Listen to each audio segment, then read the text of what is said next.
Now, before we get to editing the colors of the image, we need to make sure we understand how Lightroom is interpreting the colors that are found in your image that your camera has shot.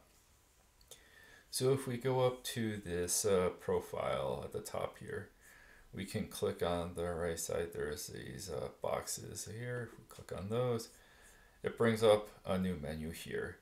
And you can see that there are a whole bunch of different folders, if you will, of options for us to tell Adobe how to interpret the colors.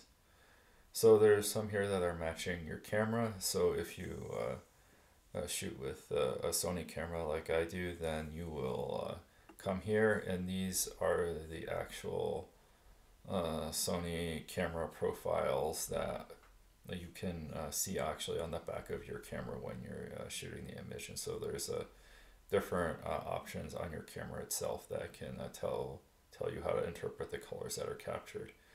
So one other thing to note, right, is this applies to raw files, right? So if you're shooting a JPEG file, there is already some applied color profile directly to the image, and then the additional details that would allow you to choose a different color profile here are mostly lost. And if you try to apply something like this, you might get mixed results on that.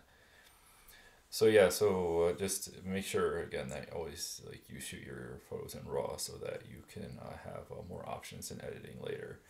So you can see here that there is actually quite a drastic change in the colors based on the profile that you're choosing. So if I choose the vivid here, right, things become pretty blue. If I choose neutral, right, like we lose a lot, as it would seem, of saturation to the image.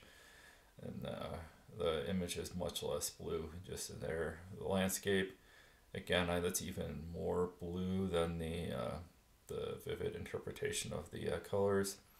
We can even go down and choose monochrome. So actually with the snow and the contrast here, actually the monochrome looks really good with this particular image. So we might talk a little bit about a few different ways to come up with this monochrome effect on an image later on. So for now, let's just pick landscape, right? This is a landscape scene, so we'll choose that profile, and we'll continue with our edit using this profile.